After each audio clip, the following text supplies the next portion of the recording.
아멘. 성경에는 신앙의 단계를 몇 가지 용어로 구분하여 설명하고 있습니다. 우선 육신적인 그리스도인과 신령한 그리스도인으로 구분합니다. 고린도전서 3장 1절은 형제들아 내가 신령한 자들을 대함과 같이 너희에게 말할 수 없어서 육신에 속한 자 곧 그리스도 안에서 어린아이들을 대함과 같이 하노라 이렇게 말씀을 합니다. 육신적인 그리스도인, 육신에 속한 자 곧 그리스도 안에서 어린아이와 같은 신앙이 있는가 하면 신령한 자들, 신령한 신앙이 있음을 말씀을 합니다. 육신에 속한 사람의 특징은 구원은 받았으나 육체의 일을 벗지 못한 채로 살아가는 사람들입니다. 우리 고린도전서 3장 3절로 4절을 읽어봅니다. 여러분은 아직도 육에 속한 사람들입니다. 여러분 가운데에서 시기와 싸움이 있으니 여러분은 육에 속한 사람이고 인간의 방식대로 살고 있는 것이 아닙니까? 어떤 사람은 나는 바울 편이다 하고 또 다른 사람은 나는 아볼로 편이다 한다니 여러분은 육에 속한 사람이 아니고 무엇이겠습니까? 앞에서 육신에 속한 자 곧 그리스도 안에서 어린 아이들의 특징을 이 3절과 4절에서 설명을 하고 있지요. 육체의 욕심이나 육체가 끄는 대로 살아가는 방식, 시기와 다툼과 편가르기와 술 취함과 방탕함과 같은 것들이요. 이러한 것들은 그리스도 예수의 십자가에 함께 못 박고 이제는 성령으로 신령한 그리스도인으로 살아야 하는데 그렇지 못한 상태를 말을 하고 있습니다. 더 나아가서 육신에 속한 자는 신앙의 수준이 낮기 때문에 어렵거나 수준 높은 진리를 설명해도 이해하지를 못합니다. 2절을 보면 나는 여러분에게 젖을 먹였을 뿐 단단한 음식을 먹이지 않았습니다. 그때에는 여러분이 단단한 음식을 감당할 수 없었습니다. 사실 지금도 여러분은 그것을 감당할 수 없습니다. 라고 말을 하고 있습니다. 신앙의 단계를 표현하는 또 다른 용어는 초보 신앙 혹은 어린아이와 같은 신앙과 장성한 신앙으로 구분하여 말을 합니다. 내용상으로는 같지만 용어의 차이 때문에 설명을 드리겠습니다. 우리 히브리서 5장 12절로 14절을 또 함께 읽어봅니다. 시간으로 보면 여러분은 이미 교사가 되었어야 할 터인데 다시금 하나님의 말씀의 초보적 원리를 남들에게서 배워야 할 처지에 놓여 있습니다. 여러분은 단단한 음식물이 아니라 젖을 필요로 하는 사람이 되었습니다. 젖을 먹고서 사는 이는 아직 어린아이이므로 올바른 가르침에 익숙하지 못합니다. 그러나 단단한 음식물은 장성한 사람들의 것입니다. 그들은 경험으로 선과 악을 분별하는 세련된 지각을 가지고 있는 사람들입니다.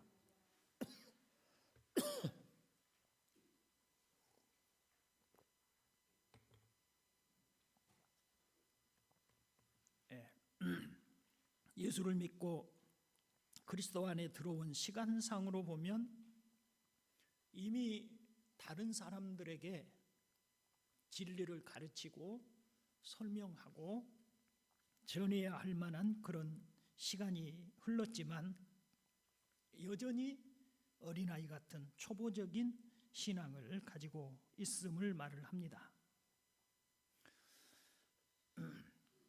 이 초보적인 신앙 혹은 어린아이 같은 신앙은 올바른 가르침에 익숙하지 못한 신자들입니다. 단순하고 쉬운 진리는 믿어서 구원은 받았을지 모르나 좀 더 고도의 진리들, 분별력과 지각을 가지고 이해하고 실천해 나가야 할 신앙이 되지 못한다는 것입니다.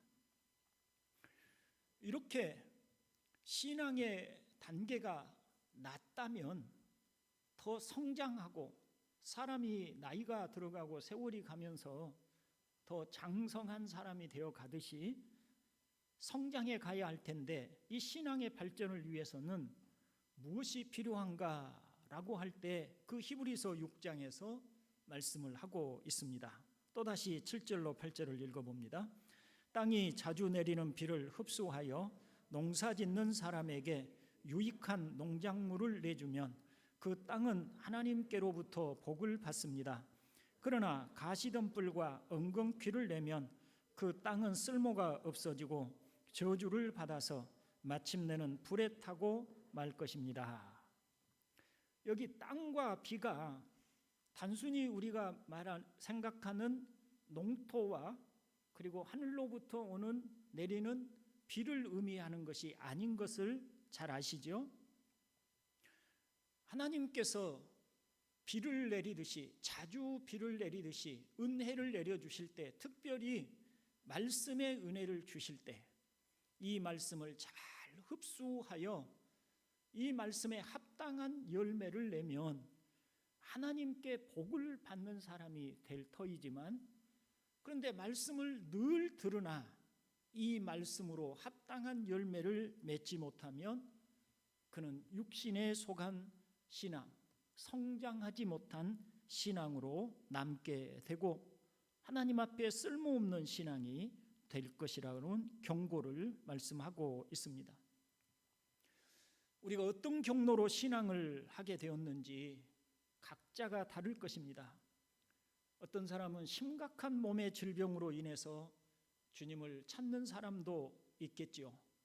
베다니에 사는 시몬은 나병으로부터 치유를 받고 예수님을 대접하고 영접한 것으로 보입니다. 막달라 마리아는 7 귀신에 시달리다 주님으로부터 고침을 받고 주님을 수종들며 섬기는 사람이 되었습니다. 어떤 사람은 지독한 가난 때문에 예수를 믿고 신앙생활을 시작한 사람도 있습니다. 누가복음 6장 20절에서 주님은 너희 가난한 자는 복이 있나니 하나님의 나라가 너희 것이미요 라고 말씀을 하셨습니다. 가난이 무슨 복이겠습니까? 가난이 어떻게 복이 되겠습니까?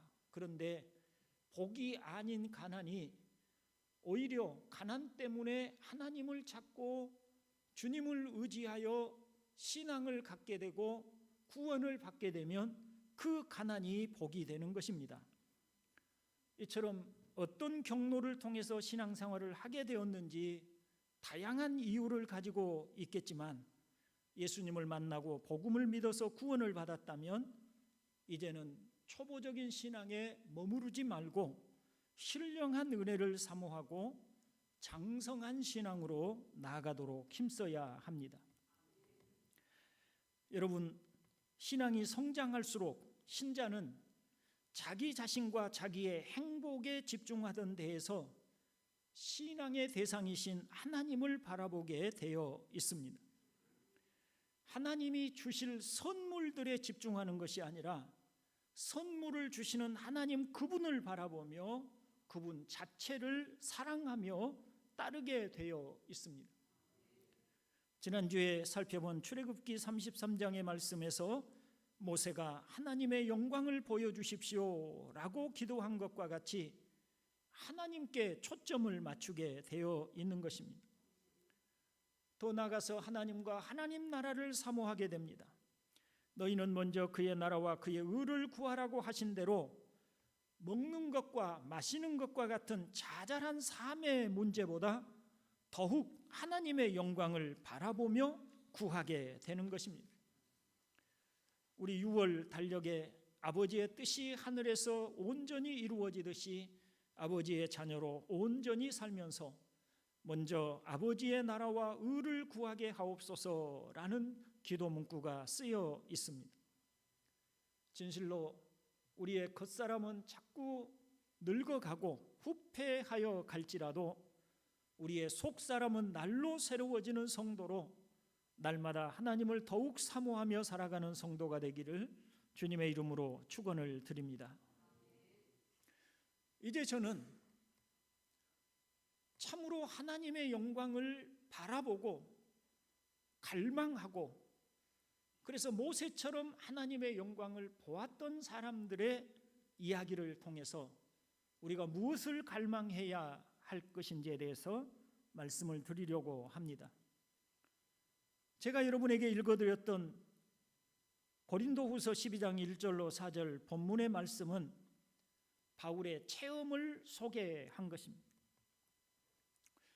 바울이 여기서 1절부터 4절까지의 한 말을 우리말로 쉽게 풀어보면 이렇게 말할 수 있습니다. 같이 한번 읽어볼까요? 자랑한다는 것이 나에게 이로울 것은 없지만 이미 말이 나왔으니 주님께서 보여주신 환상들과 계시들을 말해 보겠습니다. 나는 지금으로부터 14년 전에 셋째 하늘에까지 이끌려 올라갔었습니다. 그때에 내가 몸을 입은 채 그런 환상을 보았는지 몸을 떠나서 그렇게 했는지를 나는 알지 못하지만 하나님께서는 아시겠지요. 이때 나는 낙원에 이끌려 올라가서 말로 표현할 수도 없고 사람이 말해서도 안 되는 말씀을 들었습니다. 이게 제가 쉽게 이 본문을 우리가 이해할 수 있는 말로 풀어서 말씀드린 것입니다. 14년 전에 바울 자신이 경험했던 일을 이야기하고 있습니다.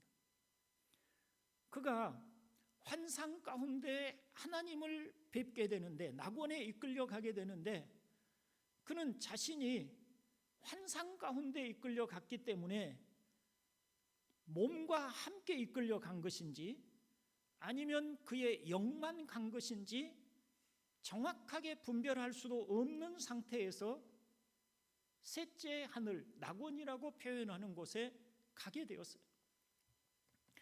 그리고 거기서 그는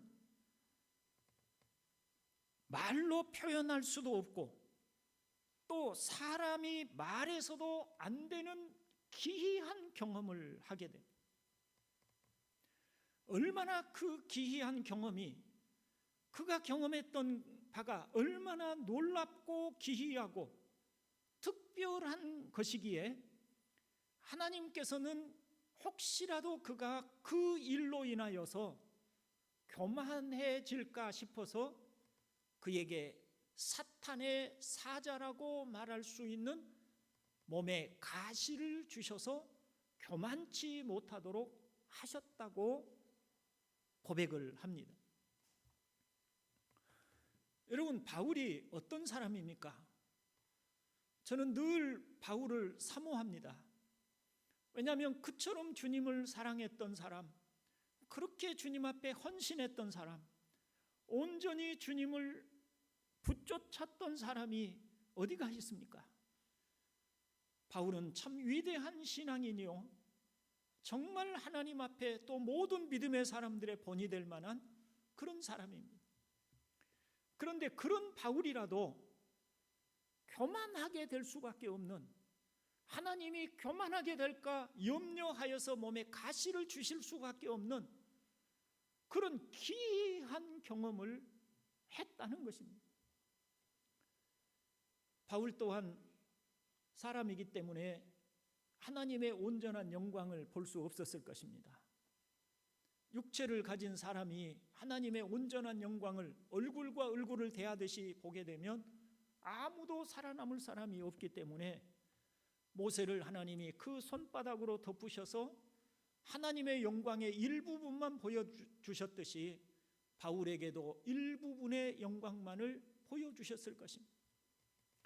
그럼에도 그 일부분의 영광만 보고도 바울은 너무나 놀라워서 언어로서 표현할 수 없고 말로서 어떻게 설명할 수 없는 그런 놀라운 경험을 했다고 그렇게 말을 하고 있습니다. 이런 경험을 했던 바울이 어떤 고백을 하고 있는지 볼 수 있습니다. 우리 빌립보서 1장 20절로 21절을 함께 읽어봅니다. 나의 간절한 기대와 희망은 내가 아무 일에도 부끄러움을 당하지 않고 온전히 담대해져서 살든지 죽든지 전과 같이 지금도 내 몸에서 그리스도께서 존귀함을 받으시리라는 것입니다. 나에게는 사는 것이 그리스도시니 죽는 것도 유익합니다.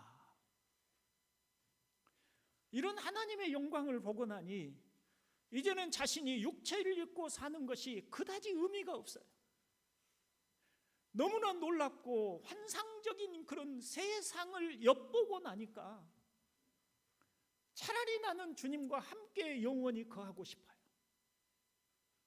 그는 이렇게 말하죠. 나는 영원히 주님과 함께 거하고 싶다. 그러나 내가 육체를 입고 이 땅에 살아있는 이유는 단 하나, 이런 하나님의 영광을, 이 복음을 사람들에게 전하고 가르치는 그 일 외에는 나는 육신을 입고 살고 싶은 소망이 없는 사람이다. 죽음이 두렵지 않은 거예요.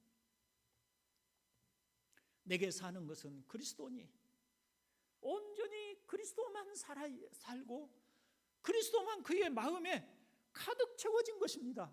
그의 정신, 그의 마음, 그의 삶, 그의 모든 육체에 온전히 그리스도로 가득 차 있는 것입니다. 그것이 그가 하나님의 영광을 보고 난 이후에 나타냈던 반응인 것입니다. 바울처럼 또렷하게 말하지는 않았을지라도 또 엿볼 수 있는 사람들의 이야기가 있습니다. 사도 요한은 요한일서 1장 3절로 4절에서 이렇게 말을 합니다. 우리가 보고 들은 바를 여러분에게도 선포합니다. 우리는 여러분도 우리와 서로 사귐을 가지기를 바라는 것입니다. 우리의 사귐은 아버지와 또 그의 아들 예수 그리스도와 함께하는 사귐입니다. 우리가 이 글을 쓰는 것은 우리 서로의 기쁨이 차고 넘치게 하려는 것입니다. 했습니다. 이 말을 이렇게 설명할 수 있어요. 아버지와 그의 아들 예수 그리스도와 함께 사귀는 그 사귐에는 서로의 기쁨이 차고 넘친다는 거예요. 세상이 우리에게 알려줄 수 없는, 또 세상이 우리에게 줄 수 없는 기쁨과 즐거움이 그 가슴 속에 마치 시원한 샘물이 속에서 솟아오르듯이 그렇게 솟아오른다는 거예요. 그러니까 이 기쁨 속에, 이런 하나님과 우리 주 예수 그리스도와 사귀는 그 속에서 누리는 그 기쁨의 교제 속에 너희들도 함께 초대해서 같이 이 기쁨을 누리고 싶다, 이런 이야기를 하고 있는 것입니다. 베드로의 이야기도 그렇습니다. 베드로전서 1장 8절을 보면 여러분은 그리스도를 본 일이 없으면서도 사랑하며 지금 그를 보지 못하면서도 믿으며 말로 다 표현할 수 없는 즐거움과 영광을 누리며 기뻐하고 있습니다 라고 말을 합니다. 예수 그리스도를 믿는 신앙 때문에, 예수 그리스도와 함께 교통하며 사귀는 그 교제 때문에 말로 다 표현할 수 없는 즐거움과 영광을 누리며 기뻐하며 살아가는 것, 그게 신령한 신자들이 누리는 기쁨인 줄로 믿습니다. 형제 여러분, 우리의 신앙을 점검해 보시기를 바랍니다. 우리는 세상이 알 수 없는 기쁨을 누리고 있습니까? 예수 자신의 신앙을 설명하려 하지 않아도 저절로 그의 얼굴과 마음에 그와 같은 기쁨이 묻어 나오고 있습니까? 그렇지 않다면 우리는 아직 초보적인 신앙 혹은 육신적인 신앙을 벗어나지 못하고 있기 때문일 것입니다. 한번 하나님의 영광을 부분적으로나마 본 사람은 더욱 큰 은혜를 사모합니다. 다시 한 번 더 하나님의 영광을 보기를 원하는 것입니다. 물론 지난주에 설명드린 바와 같이 지금은 거울에 희미하게 비치는 영상 정도로만 볼 수 있는 영광일 뿐이지만 말입니다. 지금은 부분적으로 알 수 있을 정도뿐입니다. 그럼에도 희미하게라도 혹은 부분적으로라도 하나님의 영광을 본 사람은 이제 내게 사는 것은 그리스도시니 라고 말을 하게 됩니다. 이것이 심령의 부흥입니다. 저는 과거에 도무지 의심 때문에 예수님이 믿어지지 않고 확신이 생기지를 않아서 고민을 많이 했었습니다. 그때 무슨 생각을 했냐면 어떤 은사, 성령이 주시는 어떤 은사, 방언을 한다든지 병 고침을 받는다든지 환상을 본다든지 이런 어떤 특이한 현상을 경험하면 나도 확신을 가지고 살 수 있지 않을까, 그런 생각을 했었습니다. 그런데 그게 신앙이 성장하고 진리를 깨달아가면서 그것이 아니라고 하는 것을 알게 되었습니다. 방언을 하고 암이라든지 무거운 질병에서 고침을 받고 환상을 보았던 사람들 가운데 지금 신앙의 자리에서 이탈하고 아예 교회도 나오지 않고 또는 전혀 이단의 신앙에 가입해서 살아가고 있는 사람들도 부지기수로 많습니다. 여기서 말하는 하나님의 영광을 보는 것은 그것이 아닙니다. 하나님 그분과 교통하면서 그분이 주시는 하나님에게서 나오는 그 기쁨과 그 즐거움과 그 평안함과 그리고 그 하나님에게서 나오는 영광, 그것입니다. 그것이 우리에게 필요한 것입니다. 그게 심령의 부흥인 것입니다. 마치 밭에 감추인 보화를 발견한 사람이 자신의 모든 재산을 다 팔아서 밭을 산 것과 같이 하나님의 영광을 엿본 사람은 오직 그의 나라와 의를 구하며 사는 것이 복인 것을 알게 됩니다. 물질이나 심지어는 목숨도 아깝지 않습니다. 물론 나중에 우리는 얼굴과 얼굴을 맞대고 보는 것과 같이 하나님의 영광을 볼 날이 있을 것입니다. 여러분은 날마다 무엇을 위해 기도하며 간구합니까? 하나님의 영광이 우리의 간절한 갈망이 되기를 주님의 이름으로 축원을 드립니다. 성경 속에 바울의 고백과 같은 비슷한 경험을 했던 사람이 있습니다. 하버드대 총장을 역임하셨고 신학자요 철학자였던 요나단 에드워드의 말입니다. 우리 한번 길지만 같이 한번 읽어보도록 하겠습니다. 1737년 내 건강을 위해서 숲속으로 말을 타고 달려가다가 말에서 내려 내가 늘 하던 대로 한적한 곳에서 하나님을 생각하고 기도하며 걸었던 적이 있었다. 그때 나는 정말 특이하게 하나님과 사람 사이의 중보자이신 하나님의 아들의 영광을 보았다. 그리고 그의 놀랍고 위대하고 충만하고 순결하고 달콤한 은혜와 사랑, 온유하고 겸손한 낮아짐의 영광을 보았다. 그처럼 고요하고 달콤하게 나타났던 이 은혜는 하늘보다 크게 보였다. 그리스도의 인격이 말로 다 할 수 없이 탁월하게 보였는데 내가 판단하기로는 거의 1시간가량 그러한 일이 계속되었다. 그래서 그 시간 내내 거의 대부분을 나는 눈물의 홍수에 빠져 있었고 흐느껴 울었다. 내 영혼이 텅 비어 기절하여 먼지 속에 누워 그리스도로만 충만해지고 거룩하고 순전한 사랑으로 그리스도를 사랑하고 싶은 격렬한 느낌을 가졌다. 나는 그것을 달리 표현할 길이 없다. 그를 섬기고 따르고 그저 완전하고 거룩하게 되고 신적이고 천상적인 순결함으로 깨끗하게 되고 싶은 영혼의 강렬한 느낌을 받았다. 나는 다른 때도 여러 번 바로 그러한 성질에 속하는 것을 매우 많이 체험했다. 그럴 때마다 그것은 똑같은 효과를 내었다. 바울의 그 고린도후서 12장 1절로 4절의 그것과 비슷한 경험을 이 요나단 에드워드가 한 것을 좀 더 세밀하게, 좀 더 자세하게 기록을 하고 있습니다. 하나님의 영광을 엿보게 되면 여기 에드워드가 말한 것처럼 그의 마음이 순결해지고 싶고 그리스도를 사랑하는 마음이 가득해지게 됩니다. 자신의 모든 사심과 사념들이 다 사라지게 됩니다. 저에게도 하나님께서 그런 은혜를 주셔서 그런 이 요나단 에드워드와 비슷한 경험을 깊이 했던 적이 있었습니다. 그리고 소소하게 작게 또 그러한 비슷한 경험들을 한 일이 여러 차례 있습니다. 우리는 바로 이와 같은 영광을 경험해야 합니다. 이게 신령한 은혜인 것입니다. 성도가 진짜 신앙의 참 기쁨과 영광을 보는 것입니다. 그렇다면 우리는 어떻게 이와 같은 은혜를 누릴 수 있을까요?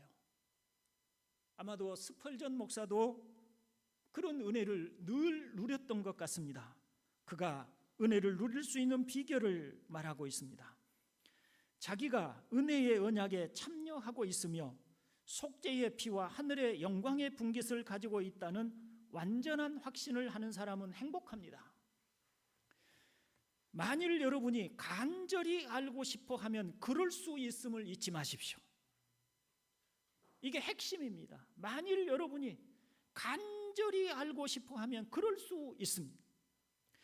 만일 여러분의 마음이 그러한 하늘의 영광에 참여할 자격을 얻었는지 분명히 알고 싶어 견딜 수 없다면 멀지 않아 그렇게 될 것입니다. 강렬하게 사모하는 심정으로 그리스도를 사모하지 않는 사람치고 그리스도를 만나게 될 사람은 없습니다. 만일 여러분이 그러한 소원을 가지고 있다면 하나님께서 그것을 주실 것입니다. 만일 갈망하고 울부짖으며 그리스도를 찾는다면 그것이야말로 하나님의 은사입니다. 그러니 그로 인하여 하나님을 찬미하십시오. 작은 은혜로 인하여 하나님을 찬미하고 큰 은혜를 하나님께 구하십시오라고 하였습니다. 스펄전은 이런 이야기를 하고 있는 겁니다. 그리스도를 구하십시오. 그죠? 먹는 거, 마시는 거, 입는 거 중요합니다. 그것이 필요한 줄도 하나님이 아십니다. 그러나 그보다 신령한 신자들은 영혼의 깊은 갈망을 가집니다. 하나님을 알고 싶고 보고 싶고 예수 그리스도에 대한 깊은 갈망을 가집니다. 그런 갈망으로 우리가 기도하고 하나님을 향해서 나아가면 어느 순간 하나님이 우리에게 하나님의 영광을 보여주시는 날이 있을 줄로 믿습니다. 그것은 말로 표현할 수 없는 영광입니다. 물론 그걸 한두 번 경험했다고 해서 항상 신령한 상태로 머무는 것은 아닙니다. 또 그 마음이 여러 번잡한 것들로 가득해지면 그 은혜들을 상실하기도 합니다. 한번 성령의 비침을 받고 타락한 자들은 이렇게 표현하고 있는 말씀이 있어서 우리는 언제라도 그 은혜에서 떠날 수 있음도 말씀을 합니다. 그러나 그 영광, 그 감미로운 은혜만큼은 더 말할 필요가 없는 신앙의 정수인 것입니다. 그것은 다른 데서 오는 것이 아니고 하나님과 우리 주 예수 그리스도를 깊이 사모하고 갈망하는 데서 오는 줄을 믿으시기를 바랍니다. 이제 말씀을 정리하고 마치려고 합니다. 형제 여러분, 하나님은 살아계신 분이시기에 체험이 없는 신앙은 있을 수 없습니다. 어찌 하나님이 살아계시는데 하나님의 자녀인데 체험이 없을 수가 있겠습니까? 하나님은 믿음이 작은 사람들에게 하나님의 살아계심을 가르쳐 주시려고 자잘한 기도 제목에 응답해 주십니다. 이런 기도 응답은 너무나 귀한 은혜입니다. 그러나 진짜 더 큰 은혜는 하나님의 영광을 보는 것입니다. 물론 아직 우리가 볼 수 있는 하나님의 영광은 가려짐으로 희미하거나 부분적인 영광만을 볼 뿐입니다. 하지만 그런 영광의 체험조차 우리로서는 감당할 수 없는 영광이고 세상에서는 결코 얻을 수 없는 기쁨입니다. 이러한 체험은 경험해보지 않은 사람은 결코 알 수 없는 특별한 것입니다. 여러분은 이런 영광을 사모하십니까? 로이드 존스 목사의 권면을 다시 한번 드리고 싶습니다. 작은 은혜를 인하여 하나님께 감사하며 큰 은혜를 구하십시오. 스펄전 목사의 말과 비슷하지요? 그가 여러분에게 소망을 주시면 믿음을 구하십시오. 믿음을 주시면 확신을 구하십시오. 확신을 얻었으면 충만한 확신을 구하십시오. 충만한 확신을 얻었으면 즐거움을 구하십시오. 즐거움을 얻었으면 영광 자체를 구하십시오. 그러면 하나님이 정하신 때에 그것을 분명 주실 것입니다. 신앙의 단계를 따라서 점점 더 우리의 간구와 기도의 내용이 바뀌어져야 되는 것인데 가장 최종적인 진짜 우리 신자들이 가장 정수에 이르는 기도는 하나님의 영광. 로이드 존스 목사님은 우리에게 여러분의 신앙이 그만큼 성장해 가면 하나님의 영광을 구하라고, 그러면 분명히 주실 것이라고 강조를 하고 있습니다. 우리의 신앙은 자잘한 것으로부터 시작하여 점차로 하나님 그분을 구하는 쪽으로 나아가야 합니다. 그것이 높고 신령한 신앙인 것입니다. 그것이 심령의 부흥입니다. 우리 안에 하나님을 갈망함이 목마른 사슴이 시냇물을 찾는 것처럼 간절하기를 바랍니다. 하나님을 가까이 하라. 그리하면 그가 너희를 가까이 하시리라는 말씀을 믿고 하나님을 향하여 간절히 나아가는 우리 동산교회 성도들이 되기를 주님의 이름으로 축원을 드립니다. 아멘. 기도합니다. 선하신 아버지 하나님, 우리 동산교회 형제들 마음에 성령을 부어 주옵소서. 거룩하신 성령이 우리 안에 거룩한 갈망을 일으켜 목마른 사슴이 시냇물을 찾기에 갈급함과 같이 하나님과 우리 주 예수 그리스도를 간절히 찾고 갈망하는 영혼들이 되게 하여 주옵소서. 그러므로 하나님의 영광을 보게 하시옵고, 하나님께서 위대한 믿음의 사람들에게 주셨던, 또 신실한 하나님의 자녀들에게 주셨던 하나님의 영광의 체험을 우리 동산교회 형제들이 다 할 수 있도록 은총을 주시옵소서. 우리 주 예수 그리스도의 이름으로 기도드리옵나이다. 아멘. 교회 소식 말씀드립니다. 화요일부터 토요일까지 6월 첫 주로 6월 특별 새벽 기도회가 있습니다.